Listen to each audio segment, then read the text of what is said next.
Somaliland debate. Assalamu alaikum. It's your normal consultant here, enjoying beautiful sunny Hargeisa. And this is a little short video because for me, Alhamdulillah, I was happy to read on the news on Twitter about the Somaliland debate that's going to happen on Tuesday. And I really love how we have a lot of people supporting us to try and get Somaliland recognized. And I also like the fact that a lot of land. I need my coffee here. A lot of Somaliland supporters are actually also kind of pushing people who live in the UK.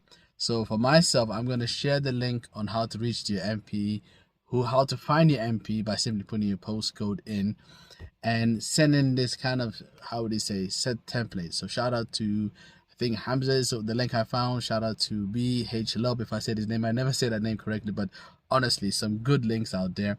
Anyway, so what I'm going to do, I'm going to put the link for that as well as put the link for the template.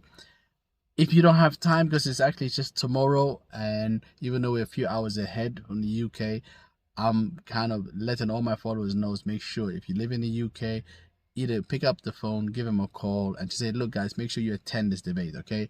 The more attention we give it, the better. And shout out to Abdi Dawood on Twitter when he told me there's classified good news coming along the way. I didn't realize it's going to be this quick, but so things are moving ahead, alhamdulillah. So that's it. It's Monday, time to get my grind on, get some coffee. The rat race starts. I'm a few hours ahead of everyone, so we'll see how it goes. All right, take care, guys. You take care. Like always, stay blessed. Peace and love. Take care.